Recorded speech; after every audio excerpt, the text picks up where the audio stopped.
ইমানের শাখা প্রশাখা কতগুলো রয়েছে এ সম্পর্কে বুখারী মুসলিমে হাদিস এসেছে, মিসকাতে এসেছে, মিসকাতুল মাসাবির 5 নম্বরে এসেছে এবং আলিমে যে মিসকাত বই রয়েছে এখানে 3 নম্বরে এসেছে। আন আবি হুরায়রা রাদিয়াল্লাহু আনহু قال, আবু হুরায়রা রাদিয়াল্লাহু তাআলা আনহু থেকে বর্ণিত, قال রাসূলুল্লাহ সাল্লাল্লাহু আলাইহি ওয়াসাল্লাম, এখানে আল্লাহ রাসূল সাল্লাল্লাহু আলাইহি ওয়াসাল্লাম বলতেছেন আল ঈমানু বিদউ ওয়া সাবউনা শুবা, অর্থাৎ ঈমানের 70 এর অধিক শাখা প্রশাখা রয়েছে। আবার বুখারীর আরেক হাদিসে এসেছে আল ঈমানু বিদউ ওয়া সিত্তুনা শুবা, অর্থাৎ 60 এর অধিক শাখা প্রশাখা রয়েছে এবং এই দুইটি হচ্ছে সহিহ হাদিস। এই হাদিসের ব্যাখ্যা সম্পর্কে মুহাদ্দিসিনে কেরামদের অনেক মতবাদ রয়েছে। কেউ কেউ বলেছেন যে যদি দুইটাই সহিহ হাদিস হয় তাহলে যেটা বেশি সেটা নিতে হবে, আবার যদি মনে হয় যেটা বেশি এটাতে মরিচ মশলা দেওয়া আছে, মানে গুজামিল দেওয়া আছে, সেক্ষেত্রে যেটা বিশুদ্ধ এটা নিব। দুইটাই যখন সহিহ তখন যেটা বেশি এটা। আবার কেউ কেউ বলেছেন যে হয়তো 60 এর অধিক এই হাদিসটা আগে এসেছে, আল্লাহ রাসূল সাল্লাল্লাহু আলাইহি ওয়াসাল্লাম জানতেন যে ঈমানের শাখা প্রশাখা 60 এর অধিক, তখন এই হাদিসটা বলেছেন। আবার পরবর্তীতে আরো কিছু শাখা প্রশাখা আসছে, তখন তিনি 70 এর অধিক বলেছেন।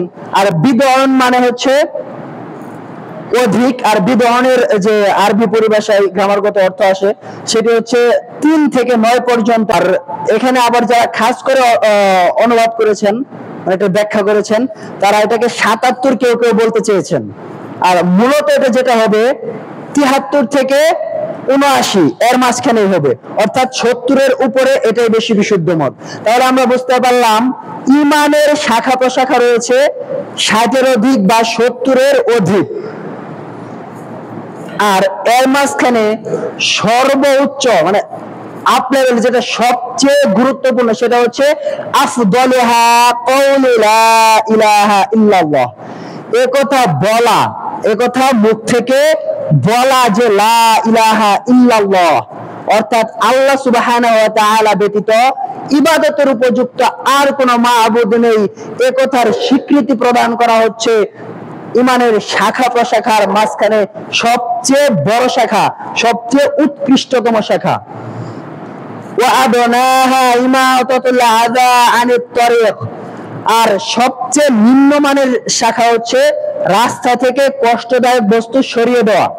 তারপর আল্লাহ রাসূল সাল্লাল্লাহু আলাইহি ওয়াসাল্লাম মাঝখান থেকে বলে দিলেন ওয়াল হায়াউ শু'বাতুম মিনাল ঈমান, আর লজ্জাও হচ্ছে ঈমানের একটি অঙ্গ। লজ্জাও ঈমানের একটি অঙ্গ। এখানে লজ্জা বলতে হচ্ছে লজ্জা, এখানে হায়া এটারও অনেক অর্থ চলে আসে। সম্মানিত উপস্থিতি, এখানে ঈমানের অঙ্গ হচ্ছে লজ্জা। আর আল্লাহ রাসূল সাল্লাল্লাহু আলাইহি ওয়াসাল্লাম বলেছেন আপনার ভিতরে যদি লজ্জা না থাকে তাহলে আপনার ভিতরে ঈমান নাই, যেহেতু লজ্জা হচ্ছে ঈমানের অংশ। তো আপনার লজ্জা যদি না থাকে তাহলে আপনার ঈমান থাকবে না, আর আপনার ঈমান যদি না থাকে তখন আপনার জান্নাত পাবেন না।